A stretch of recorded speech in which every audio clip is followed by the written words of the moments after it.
Anybody got any questions?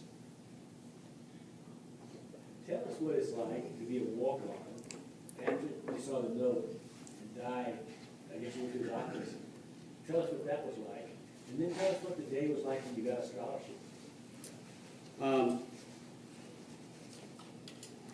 From the way I grew up and where I was in that time of my life, I thought somebody was playing a joke with me at first. I never, at that point, and I should have been there. And if it wouldn't have been for somebody talking to someone, and in all actuality, they had it all wrong. And after I sat down with him, there was a moment that I was thinking that he wasn't going to extend that offer, because I told him the truth. But he thought that I averaged, you know, from the things that he was told, I was 10 foot tall, playing a football the length of the field. But I do remember telling him that day that I'll give him everything I got. And he gave me that opportunity. And, you know, I probably didn't react too much in there, but I guarantee you, whenever I left that football field and I was headed to Ridgewood Trailer Park, where I was living, there was nothing but smiles and grins. Those went away real quick when we started running, though. So how about the day you got the scholarship? That one, it was a mixed bag of emotions, because I had no idea what was going on. I had no idea. In my book, I explained where somebody made a comment to me when I was on the football field, and they went, "Ooh." They let the cat out of the bag, but honestly, I didn't know what he meant by it. And, you know, it's kind of like the story you told of the guy getting called out to the football field by Coach Dye. Well, I got that. I was on the other end of that, getting called to his office. Coach Dye wants to see you after practice. And I was nervous because, you know, things were inching their way to that opportunity, just a little bit at a time. And I'd had a good A-Day game. We got to August, and I got my scholarship like 1 week before the opening game. And I'd had a good fall, or felt like I did. I walked into his office, and my mom was sitting there. You didn't know she was going to be there? No, I didn't. And that's what he said. Come over here and sign the scholarship, boy. Exactly what he said. And I tell you, it's a great feeling, because at that point, right before that happened, I'd already gotten into thinking of how I was going to pay for my schooling. Because I was thinking about paying for my schooling and still playing football. And if I couldn't work, then I didn't have the money to pay for school. So, I mean, I was 7 days away from quitting, probably, because I wouldn't have been able to. I mean, the grants and the loans weren't enough. It's just some of those things in there. Whenever I started putting the book together and I started looking at all of these things that happened and didn't happen, it was, I don't have any way to explain it other than divine intervention. It was meant to be. I don't have a good answer for it, but that's what I believe. So, Louis, you didn't tell Coach Dow when he called you in about your foot? Oh, no. No, ma'am. And the reason being is because from everything that had happened, I really, truly felt that he would say, you know, I'm sorry. So you hid it from him? I hid it from everybody. Did you say you hid it for like 3 years? It was 2.5 to 3 years into Auburn before the first writer picked up on it. And then they did, and here's the thing is I never would talk about it like I told all of you. They go, you were born with a club foot? Yep. That's it. Do the trainers tell when they wrap your ankles or anything? They had nobody touch my ankles. You never got ankles wrapped? I would go, when everybody was done, I'd go to the training room and I'd get in the whirlpool at 40 degrees. I mean, with ice in it. And that was the way I treated my ankle. I didn't let them, none of them ever wrapped that ankle. Now I'd go in there with the other one and I'd get it wrapped, but I'd already have my shoes and I'd have my socks and everything else on, and I'd wear 2 and 3 pairs of socks at a time, so that it didn't look as much. But on those films over there, if you look, you can tell. It's just, I just tried to keep it from being obvious. Did the trainers do anything different after you did tell them? Or maybe it was just like that? Other than, they knew what I was doing later for treatment. And, there's been 2 years that probably my leg hadn't hurt. And that was my junior and senior year. And then what about when you went to the NFL? Same thing. I just,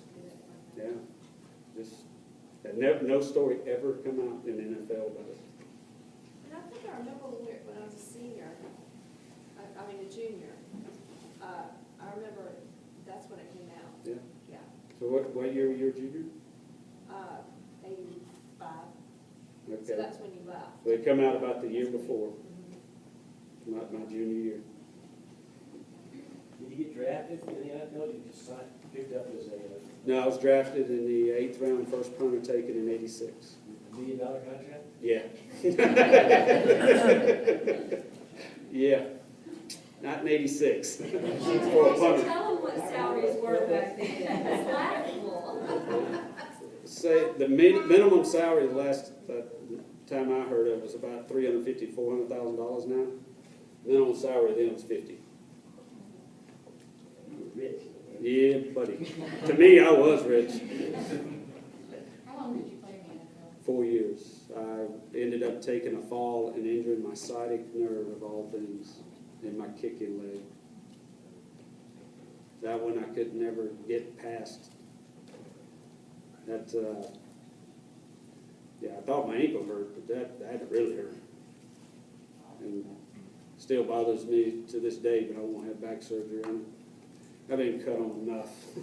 If I don't have to do it, I won't. What was Tracy Rocker like as a friend and player? Super guy. I mean, he was just, a great all-around friend. He was actually my running partner when we were doing those things. But that tells you how fast he is or how slow I am, too. Because he was 280, 290. I was 190 my senior year, and which was a huge difference when I got to Auburn. I went out there after I walked on, and I had to test for the bench press and leg press and run the 40. The weightlifting coach laughed at me. I couldn't do the minimums. Couldn't do the minimum leg press or bench press for the football team. And then by the time I graduated, I was bench pressing over 300 and leg pressing over 1,000. The programs that Pat Dye had were, I'm more surprised I made it through those off-season programs than anything else, because they were monsters. I mean, running those 440s coming back in the summer, oh, man. And then when I got to the NFL, it was even worse. We had to run on asphalt. Around Royal Stadium and Arrowhead Stadium, we had to run 1.5 miles under time. And, man, when you come around Royal Stadium and you look to the end of Arrowhead, you don't think you will ever get there. But that was even worse. Just the running was just painful. I don't run like everybody else. My foot and ankle doesn't operate like everybody else. When I say all of these things about my ankle and foot, and it wasn't surgically corrected that it was right. You know, my foot is still turned like this. My foot operates, you know, if this is 0 and 90, mine operates from here to here. So when I run, I'm running up on the ball of my foot more so than a full rotation. My heel never hits the ground. And, you know, there's one highlight over there on that disc, and the only reason I put it on there, and it wasn't because it was the longest punt return against me, but it was an Alabama game, and the guy returned it my senior year, 62, 68 yards. But I put it on there because I ran him down. And it was Greg Richardson, who was a receiver, and I caught him. And when I got back to the sideline, I got more questions. Not, hey, great job, all this kind of stuff. How did you catch it? But honestly, the reason I caught him is because I couldn't come back to the sideline and look my teammate in the eye with that guy getting by me. He was pretty big too, wasn't he? Actually, he wasn't. He was about 180, but he was fast. That's for sure. Honestly, I don't know how I caught him. I really don't. That's probably the fastest sprint I've ever run in my life, ever. But I mean, you're in those games with adrenaline going, and I was probably more mad than adrenaline when he got there. But you know, it's an Alabama game, right? And then we get beat by a 52-yard field goal by Van Tiffin. Was Dye a real character? He acts like a big redneck. I guess he is too. I tell you, Coach Dye acts way different to me now than he did then. Explain that. He was all business, and you know, I didn't get it then, but you know, he was a disciplinarian, and he loved every one of those guys. But there'd be times you'd question if he really loved you or not. Because he was trying to make his life here. That's his first big event in Wyoming. Yeah. And he came to Auburn, and it was a big deal. There's a ton of people that quit that first year. That off-season program was a monster. They didn't get much better, but that first one was rough, and he was finding character, and he found some. I mean, you know, you go back and look at Team of the Century, and you look at the some of the best players. It's in those 80s. Not taking anything away from any of the others. There's some great players, but you look at all of those names in the 80s. I mean, there's a bunch of them.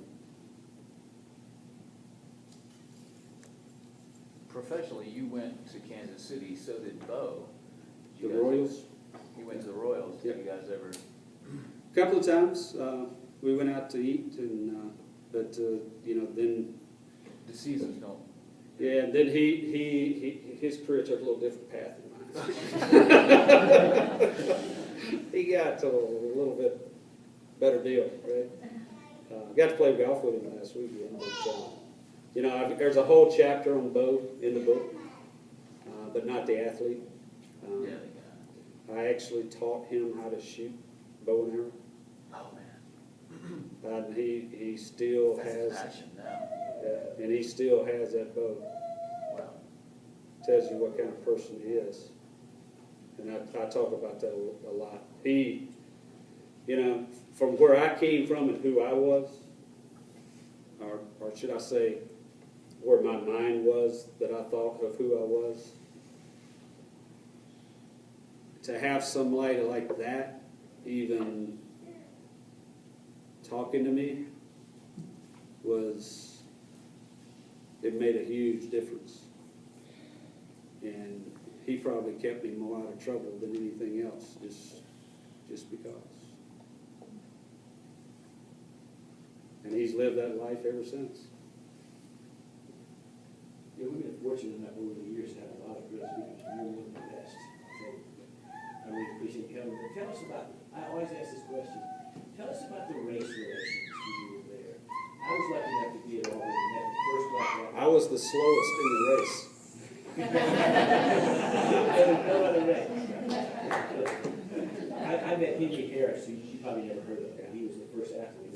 There was not a race situation, period. And I mean that seriously. I am not giving a political answer. Some of my best friends were some of the black athletes. And, you know, because we were living in Sewell Hall, we all lived together. It was our fraternity. I mean, we did things together. And, I mean, you know, we didn't have a race situation at all. Do you think getting away from the dormitories has contributed to some of the trouble that some athletic teams have? I'll give you my personal opinion, and where is it?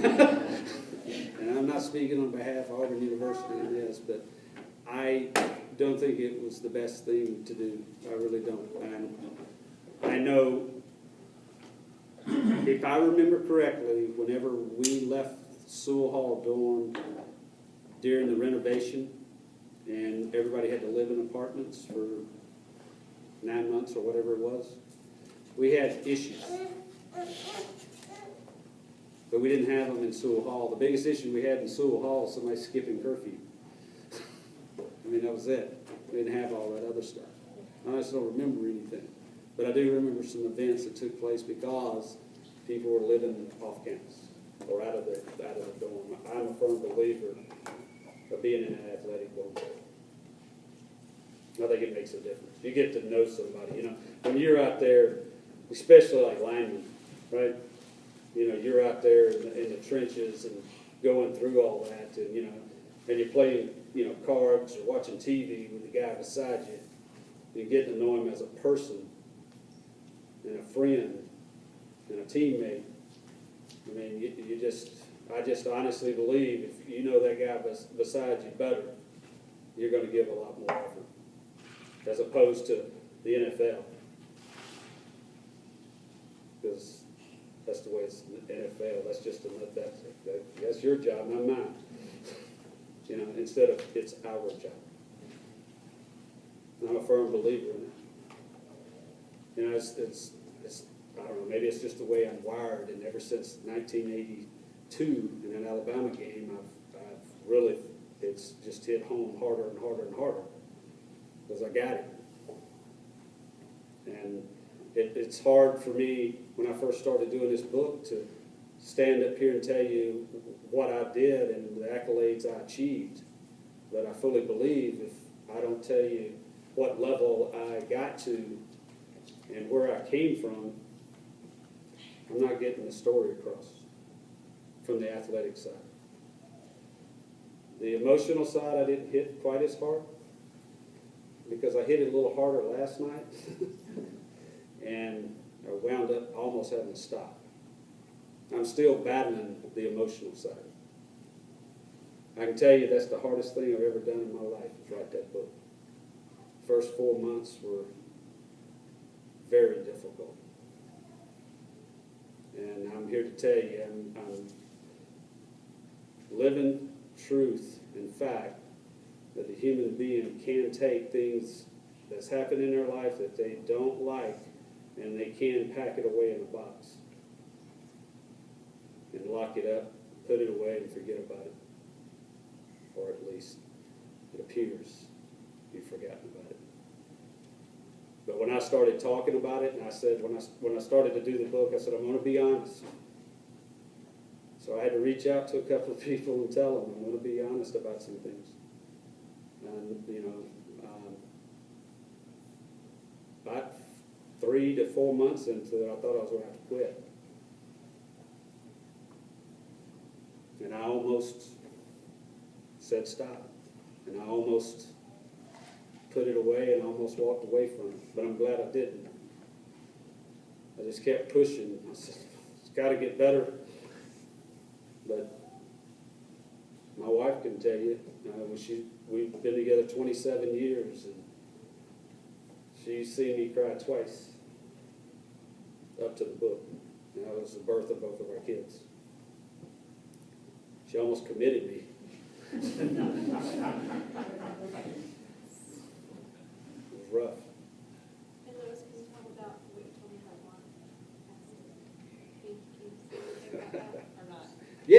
be glad to. All the more reason why you need to buy his book tonight. Yeah, this is new news. And actually, I forgot to tell them last night. I did, and I forgot all about it. But I think I told Kay, who was at Keeneland, but I didn't do it in the meeting. But anyway, you know, I just believe that things happen for a reason. I believe that, you know, I became the punter for Auburn University for a reason.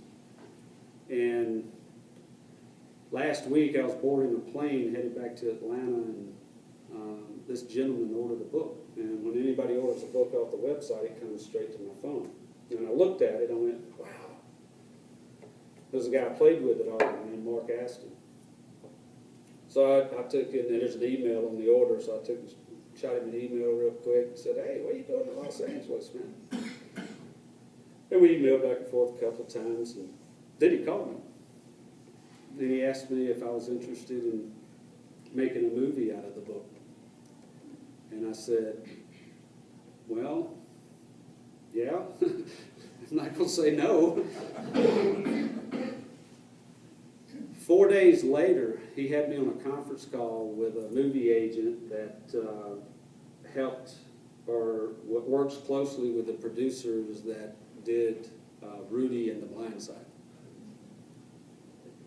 So those guys now have the book and they're reading it. The email I got today actually says, yep, I think it's a possibility for the most part.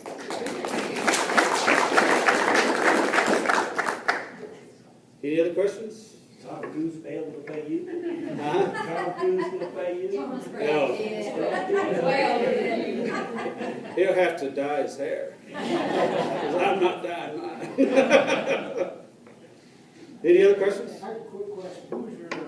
You mentioned the field goal long snapper, his game apparently. Brian Delaney. And who was your one? That Brian Delaney and Pat Moat. And I saw in the videos that you held for. My senior year, after like the first game, I started holding. Yep. I'm just trying, if the other team figures out, hey, this guy really isn't that fast, and you've taken away the fake field goal, but you could probably throw the ball, right? Oh, I could throw a football. It's amazing because I could throw straight over with a football, but I couldn't throw a baseball anymore.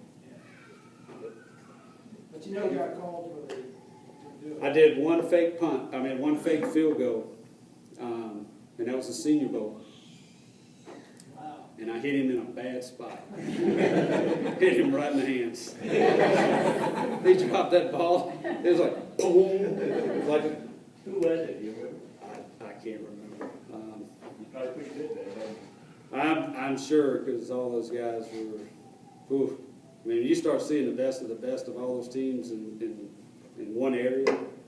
I mean, it's kind of like I, in no stretch of the imagination, was slow about getting a punt off. I never had one blocked, ever. I had one touched, and that was because the guy was let go up the middle, but it did go across the line of scrimmage, so it doesn't count as a block. But I remember my first professional football practice for the Kansas City Chiefs. And I took the snap, did everything just like I did for 4 years at Auburn. And when I laid that ball out there, the guy took it out of my hand. Quick. And I'm like just stuttering. I'm like, and I turned around, he comes back and tosses the ball to me, and he goes, welcome to the NFL. True story. It was Albert Lewis, a corner. I'm like, there's no way that guy got to me, because I got it off in 2.05 seconds. From snap to punt. And I went back and looked, and he didn't come up the middle, he come off the corner. So in the NFL, I had to drop from 2.05 to 1.95 is as slow as it could be. If you were 1.96, 1.97, you're gonna get it blocked. Unless they got a total return on, right? But I'm telling you, if they're coming at it, if you're over 195, you're gonna eat it. Did you just get $50,000 every year, or did you ever get a pay raise? From those 4 years? It was just stepped. It wasn't significant. It was a 3-year contract, the first one. And then the fourth one, I was coming off an injury, so it was basically status quo for where I was at. Then what did you do? I left there and went to work for Conway Transportation Services, and I spent 12 years in there, and I left there, and now I'm with EXEL, which is a third-party contract logistics company. We do warehouse and transportation, just a number of things. Owned by Deutsche Post, DHL, global company, and I'm responsible for North American Tire. My customer is Goodyear, and I'm responsible for all of their warehouses and transportation across the United States. Yeah, little black donuts are a pain. They are challenging. I never realized how much a tire could be a challenge, but you know, they all look alike. And I mean, you can line 4 of them right there, and you can look at them and say they're the same tire, and they not be the same tire. It is more complicated than I ever gave it credit for when I got into this customer. I did aftermarket for Ford and Chrysler, Nissan, Subaru, Volkswagen. Those are a little different, you know, those car parts, but you can tell the difference between a muffler and a wheel, right? Those tires are challenging. Are you transportation? Were you a I am transportation? a transportation and physical distribution major from Auburn University. Now they call it supply chain. Yeah. Yep, I am degreed and moving. Did you get your degree, or did you go back and get your degree? I had to go back 2 quarters after the NFL, after I got drafted. I changed from computer engineering to transportation and physical distribution. That was another one of them little bumps in the road that I had to decide between education and football. But football was paying for it, so I didn't have enough time to study. Or maybe I just didn't take enough time to study. But computer engineering got very difficult. Whenever I sit down for my final with linear differential equations, I'm like, this might not be for me. You get one problem and they give you the old blue book, essay book, to do it. And on the very back page, it gives you multiple choice for a math problem. Come on. But you got to show your work. I thought I aced it. Yeah, I got A's in that class. Good for you. Louis, do you ever go back and talk to a group of walk-ons, or did you go back and talk to them? Actually, I am, I guess I'm in the infancy of doing the speeches and talking. My desire is to get into motivational, inspirational speaking. I haven't broken through that yet. I went to play ball with Jay Jacobs when I was there. He was there. I'm now on the approved Alumni Association speaking roster, I guess is what it's called. So we're doing just a little bit at a time and just working our way in. I mean, we had to, what was the terminology you used? Bully. My wife said we had to bully our way into this. Yeah, we had to, some friends, like Sloan, some of the others, they went to the Auburn Alumni Association and requested me to come speak. You know, because they said they always got coaches, you know, they wanted something different, good or bad. So, I can speak for one person. You've made it the difference that you're trying to make already tonight. thank you, thank you. We were fortunate because we don't get the, they give us the newer people. We've got some great speakers. We don't get the coaches this far away. Yeah. I gathered that. That's because y'all are horse country. They said we all go. I'm like, yes, horse country, we're there. Because I've been all the way around the perimeter. But that's okay. I'm okay with that. And the reason I'm okay with it is you know, I mean, I'd love to speak to a lot of people, you know, but you can't do this with 500 people, you know. You can't do asking questions that they'll never end, right? You don't get to know people. You know, I know last night my wife had a long conversation with a lady in that club, and some of the things she said after that was amazing to me. That you just never know. And the only thing I regret is I wished I'd have figured it out sooner. I wish it wouldn't have taken me almost dying to figure it out. It took me over 10 months to get over that pneumonia. It got close several times. I wheezed for 8 months. I couldn't walk across this room without just stopping. And it was rough, and it made me think. And you know, and Pat Dye wrote the foreword to the book, and there was 2 words that he used to categorize me or to describe me, and it was mentally tough. And my wife can attest, I can be very mentally tough. And you know, I just wished I'd been smarter and done it many years ago. I'm really more disappointed on who I may have missed than anything else. What about some of the new staff with football program? Some of the new staff? Coaches? New staff. Yep. I haven't had a chance to meet them and talk to them yet. I'm still. I haven't even got a chance to meet. What do they call him? Chiz. Is, Yeah, Chris was calling him Chiz. Coach Chiz. I've tried to meet him twice.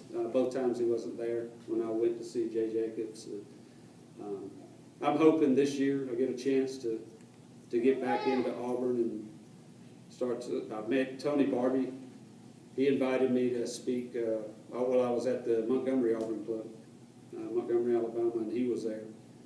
And I wasn't supposed to speak, but they called me up to speak anyway, so I did it real quick. But he invited me to speak to the basketball team, but that hasn't transpired yet. What are your thoughts on that play that was the point shade? Any personal thoughts on that? Have you talked to anybody? I know nothing of it. Anything else? Thank you. It was